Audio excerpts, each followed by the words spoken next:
नमस्कार दोस्तों, मैं डॉक्टर पवन बासनीवाल आपका स्वागत करता हूं, वेलकम करता हूं। दोस्तों, आज अपन बात करने वाले विटामिन ए की। ये विटामिन ए केमिकली या हम मेडिकल की भाषा में इसको रेटिनोल बोलते हैं। इस रेटिनोल के या विटामिन ए के बारे में पूरी जानकारी देने वाला हूं। जैसे किसकी वजह से ये कमी होती है हमारी बॉडी में, कमी होने से कौन सी बीमारियां होने लगती है, ऐसा क्या खाएं कि हमें कमी ना हो, रोजाना कितना जरूरी है विटामिन ए, या कौन कैसे हमारी बॉडी में काम करती है, इसकी कौन सी ब्रांड्स आती है, और यदि हमें दवाई लेनी पड़े तो हमें कैसे लेनी चाहिए, ये सारी चीज़ बताने वाला हूँ दोस्तों। तो अपन शुरुआत करते हैं। सबसे पहले इसकी कमी किस वजह से होती है।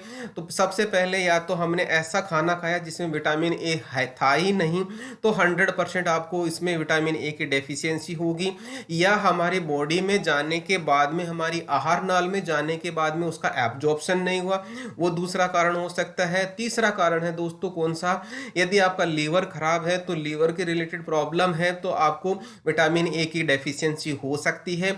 लीवर को कैसे सही करना है, लीवर से रिलेटेड आपको पूरी जानकारी आपको यहाँ पे दिख रहा होगा, इसमें क्लिक करना, और या डिस्क्रिप्शन बॉक्स में लिंक मिल जाएगा, उस पर क्लिक करना, ये पूरा वीडियो देखें ताकि आपको पूरा समझ में आए। अपने दोस्तों को, अपने फैमिली मेंबर्स को जरूर शेयर कीजिएगा। दोस्तों, अब अपन बात करते हैं इसकी कौन कौन सी बीमारियां हो जाती है। सबसे पहले मैं बात कहूंगा इसकी कमजोर इम्यूनिटी हो जाती है और आंखों की बीमारी हो जाती है, जिसमें जीरोफ्थेल्मिया और नाइट ब्लाइंडनेस होती है। जीरोफ्थेल्मिया में क्या होता है, आपकी आंखों में ड्राइनेस आती है, जिसमें बार बार आपको खुजली चलती है और एलर्जी रहने लग जाती है, वो जीरोफ्थेल्मिया बीमारी होती है। नाइट ब्लाइंडनेस का मतलब होता है आपको रात को दिखाई नहीं देता, ऐसी सिचुएशन हो सकती है। एनीमिया जैसी सिचुएशन हो सकती है, मतलब आपको खून की कमी होने लग जाती है, विटामिन ए की कमी से खून का बनना कम हो जाता है, जिसकी वजह से एनीमिया हो जाता है। और इसी तरह से स्किन रैशेज, मतलब स्किन पे चकते टाइप के होने लग जाते हैं। तो ये सारी दिक्कतें किसकी वजह से होती है दोस्तों, विटामिन ए की डेफिशिएंसी से होती है। दोस्तों, ये कहाँ मिलता है, कैसे हम इसको खा सकते हैं। ये कद्दू पाई में मिलता है, आम के टाइम पे आम खाने पे मिलता है, खरबूजा, सूखी खुमानी, टमाटर का जूस, मीठी जो मिर्च होती है लाल वाली, या गाजर, ये सभी कहने का मतलब इन सभी में आपको विटामिन ए की प्रचुर मात्रा मिलेगी। इसी क्रम में दूसरा मैं बात कहूँ तो पालक में प्रचुर मात्रा मिलती है। हालांकि पालक में आयरन बहुत अच्छा मिलता है। Beef liver, cod liver oil, शकरकंद जिसको स्वीट पोटैटो भी बोलते हैं, ब्लैक आइड पीस बोलते हैं, हिल्सा नाम की एक मछली होती है उसमें बहुत अच्छा मिलता है, और ब्रोकली में भी विटामिन ए की प्रचुर मात्रा मिलती है। दोस्तों, अब आपको डिसाइड करना है कि इनमें से आपको कौन सा ज़्यादा खाना है, या किस तरह से आपको सीजनल तरीके से आपको खाना है, क्योंकि विटामिन ए की डेफिशिएंसी से ये बहुत सारी बीमारियां होने लगती हैं। दोस्तों, अब अपन बात करते हैं रोजाना कितना विटामिन जरूरी है। तो जब बात आती है रोजाना की, तो यहाँ पे सबसे बात बता दूं,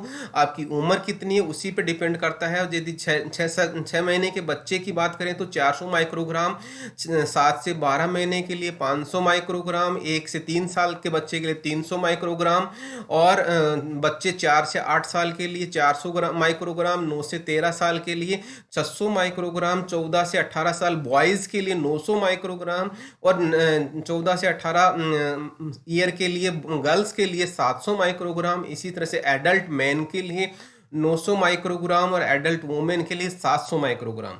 इसी तरह से यदि प्रेगनेंसी की बात करें तो टिन्स में जैसे 750 माइक्रोग्राम, और प्रेग्नेंट वुमेन के लिए 770 माइक्रोग्राम। इसी तरह से यदि ब्रेस्ट फीडिंग टीन्स के लिए बात करें तो 1200 माइक्रोग्राम, और ब्रेस्ट फीडिंग वुमेन की बात करें तो 1300 माइक्रोग्राम रोजाना का चाहिएगा दोस्तों। तो ये सारी चीज़ मैंने आपको बता दी कितना जरूरी है। दोस्तों, अब अपन बात करते हैं हमारी बॉडी में विटामिन ए कैसे काम करता है। सबसे पहले बात करूंगा, ये आंखों को स्वस्थ रखता है। ये जीरोफ्थेल्मिया और जो मैंने बताया था नाइट ब्लाइंडनेस, इन दोनों से हमारी रक्षा करता है। जीरोफ्थेल्मिया में आंखों की ड्राइनेस हो जाती है, और नाइट ब्लाइंडनेस में पेशेंट को दिखाई नहीं देता। तो दोस्तों, यदि आप रेगुलर विटामिन ए के डेफिशिएंसी से बचना चाहते हैं तो रेगुलर आपको विटामिन ए लेना पड़ेगा, और आपकी आंखें स्वस्थ रहेगी। इसी के साथ मैं आपको दूसरा बताऊंगा, जैसा कि मेल मेल और फीमेल की बात करें तो मेल और फीमेल में सबसे पहले फीमेल की बात करो तो जो ओवम बनता है, ओवम का मतलब होता है जो अंडा बनता है उसके में हेल्प करता है। उसी तरह से मेल की बात करें तो मेल में स्पर्म्स के बनने के लिए हेल्प करता है। इसका मतलब ये हो गया दोनों में, मेल और फीमेल में दोनों में रिप्रोडक्टिव सिस्टम की केयरिंग करता है। यदि विटामिन ए की डेफिशिएंसी होगी तो ओवम का और स्पर्म का बनना थोड़ा सा मुश्किल होगा या डिफेक्टिव बनेगा, जिसकी वजह से रिप्रोडक्शन प्रॉपरली नहीं हो पाएगा, मतलब रिप्रोडक्टिव सिस्टम का केयरिंग करता है। इसी तरह से ही दोस्तों इम्यूनिटी की केयरिंग करता है। दोस्तों इम्यूनिटी को समझने के लिए हमारी बॉडी में दो तरह की इम्यूनिटी होती है, इन्नेट इम्यूनिटी और एडेप्टिव इम्यूनिटी, जिसमें मोनोसाइट, मैक्रोफेज और टी सेल और बी सेल्स होती है। यहाँ पे मैं बात बता दूं, इसके कन्वर्जन के लिए या T cell, monocyte, B cell, macrophage, ये सारे हमारी बॉडी के फाइटर्स होते हैं। इन फाइटर्स को बनने के लिए विटामिन ए की जरूरी होती है। और ये फाइटर्स क्या होते हैं, चाहे किसी भी तरह के माइक्रो ऑर्गेनिज्म हो, चाहे कोरोना वाले हो, चाहे और दूसरे वायरस हो, चाहे दूसरे बैक्टीरिया हो, उन सबको किल करने में फायदा करती है, किल करने में हेल्प करती है। तो ध्यान रहे विटामिन ए हमारी इम्यूनिटी के लिए भी उतना ही रेस्पॉन्सिबल है जितना बाकी और चीजें होती है। इस तरह से जब इम्यूनिटी और इस तरह से केयरिंग रहता है तो हमारी किडनी की फंक्शनिंग, हमारे हार्ट की फंक्शनिंग, हमारे लंग्स की फंक्शनिंग, हमारे और ऑर्गन्स जैसे स्किन की फंक्शनिंग और यहाँ पे लीवर की फंक्शनिंग परफेक्ट करता है। मतलब विटामिन ए रहेगा तो इन सभी ऑर्गन्स की फंक्शनिंग बहुत अच्छी होगी। स्पेशली मैं बात करूं, ये सभी जो ऑर्गन्स बताएं, स्किन बहुत ग्लोइंग नेचर की होगी यदि आपकी विटामिन ए प्रचुर मात्रा में होगी।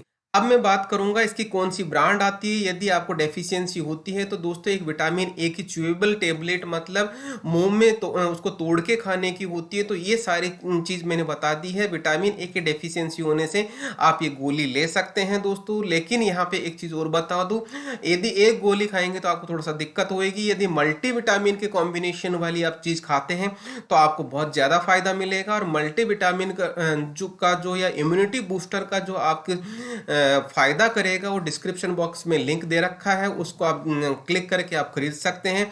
वो बहुत अच्छा प्रोडक्ट है दोस्तों। यहाँ पे अब मैं बात कहूँगा कब कितनी डोज लेनी चाहिए।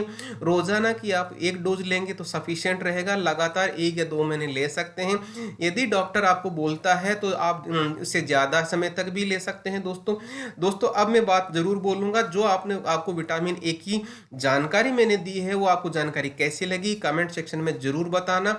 और एक चीज बता दूं, यहीं पे आपको कौन सी विटामिन के बारे में, कौन सी दवा के बारे में, कौन सी घरेलू नुस्खे के बारे में, कौन सी डिजीज के बारे में आपको जानना है तो कमेंट सेक्शन में जरूर कमेंट कीजिएगा, ताकि मैं आपको वो इन्फॉर्मेशन जरूर उपलब्ध कराऊं।